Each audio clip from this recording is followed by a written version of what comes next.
Hola mis niños, muy buenas tardes.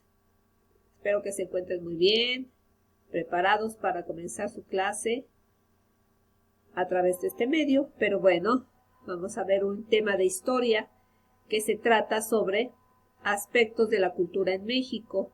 En este caso es para cerrar el bloque 2, que recuerden que estábamos hablando sobre el periodo de Benito Juárez, periodo en el que él gobernó, y todos los sucesos más relevantes sobre este periodo de gobierno de Benito Juárez.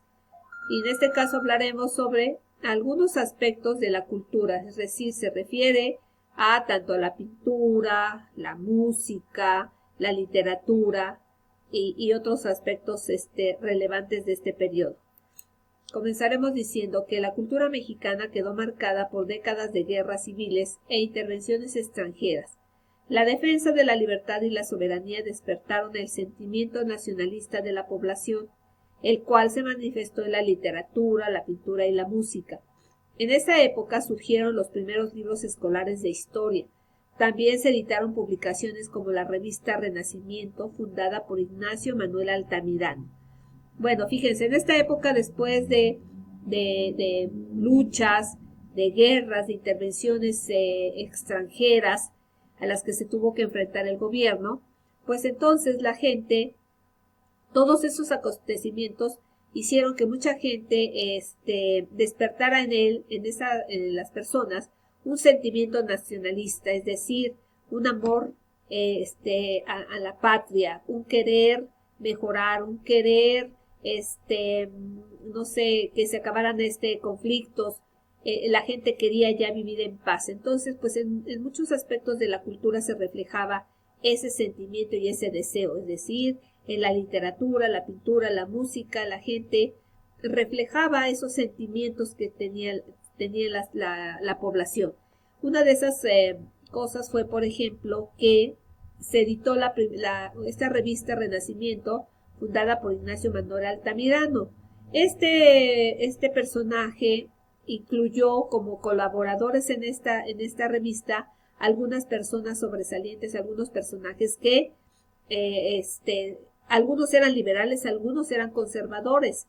O sea, en este aspecto no se veía esa división. Recordemos que los liberales era un grupo aparte de los conservadores. Los liberales querían cambios, los conservadores querían que nos siguiera gobernando una monarquía. Entonces, en esta revista no se veía esa división, sino que por el contrario, se unieron conservadores y liberales para editar esta revista y publicar artículos, pues tanto del lado liberal como del lado conservador, ¿verdad? Entonces era una revista muy importante.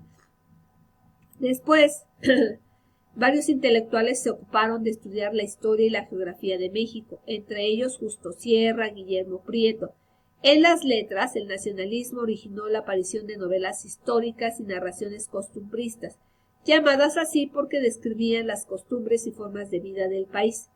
En la pintura, algunos de sus representantes más destacados fueron José María Estrada, y en el paisajismo sobresalió José María Velasco.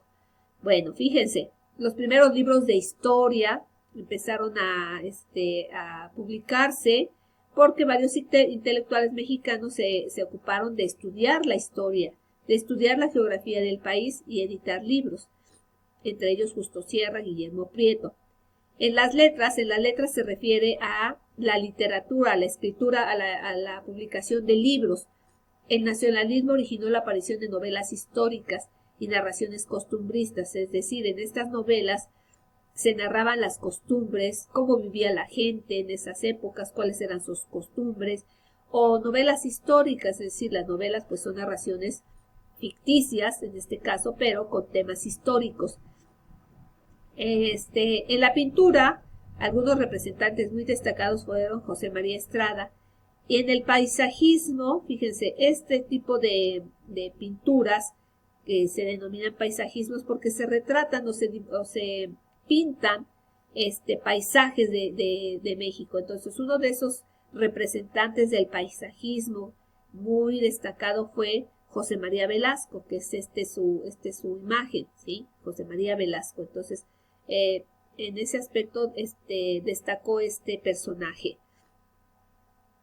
En 1854, Francisco González Bocanegra compuso el himno nacional mexicano con música de Jaime Nuno. Esta obra es quizá la muestra más representativa del nacionalismo de la época. A partir del gobierno de Benito Juárez se puso más atención en la construcción de escuelas del país.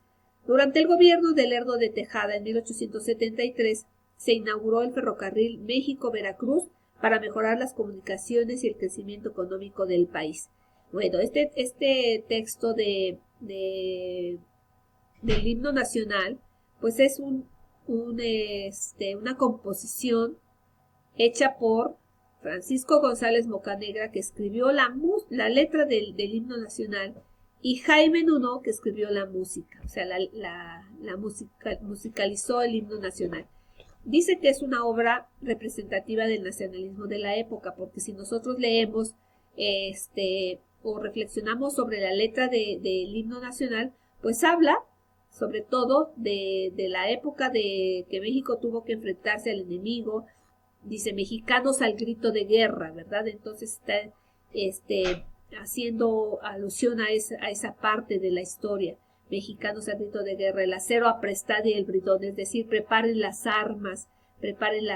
Entonces, pues es una obra muy bonita. Bueno, en esa época pues era lo que se vivía, ¿verdad? Porque en la actualidad yo creo que si se compusiera un himno nacional, pues no se hablaría de la guerra.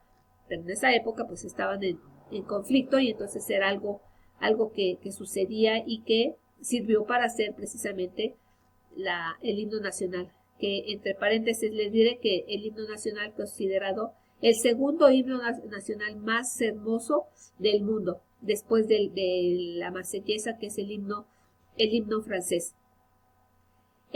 A partir del gobierno de Benito Juárez se puso más atención en la construcción de escuelas, es decir, que Benito Juárez se preocupó porque en México la gente estuviera mejor preparada en cuanto a la educación. En el gobierno de Lerdo de Tejada, que fue el sucesor de Benito Juárez, cuando Benito Juárez muere, Lerdo de Tejada sube al poder, y en su gobierno se inauguró el ferrocarril México-Veracruz para mejorar las condiciones de comunicación y económicas del país. Bueno, eso sirvió para que México estuviera mejor comunicado y que además sirviera para el transporte de mercancía, que servía para distribuir a todo el país, ¿verdad? Entonces eso es un hecho también muy importante. Otra cosa que sucedió y que haremos rapidito un recuento es la batalla de Puebla el 5 de mayo de 1862, en el que el ejército mexicano derrotó a los batallones invasores de Francia. El general Ignacio Zaragoza, en un documento dirigido al presidente, afirmó: las armas nacionales se han cubierto de gloria.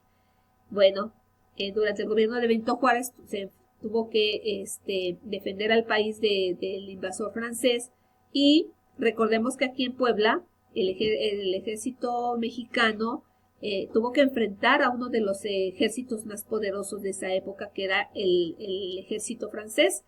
Era el más poderoso, un ejército conformado por muchísimos hombres. Entonces fue algo relevante que el ejército mexicano, que a lo mejor no estaba tan bien preparado, no tenía tantas armas como el francés, pero sin embargo fue derrotado. Entonces, cuando termina la batalla y el ejército francés se retira,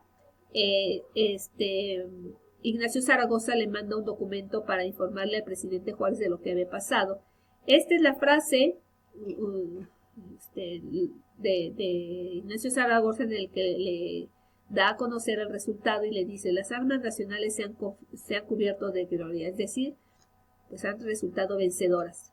No es todo la frase, porque la frase completa habla de que el ejército francés se había dirigido con mucha valentía, pero que su jefe, el general Lorenzés, había sido un tanto torpe en hacer la estrategia para enfrentarlos. Entonces, pero la frase más importante es esta, que incluso está grabada ahí en los fuertes de Loreto y Guadalupe, aquí en Puebla, porque es una forma de decir, pues hemos resultado vencedores, ¿verdad?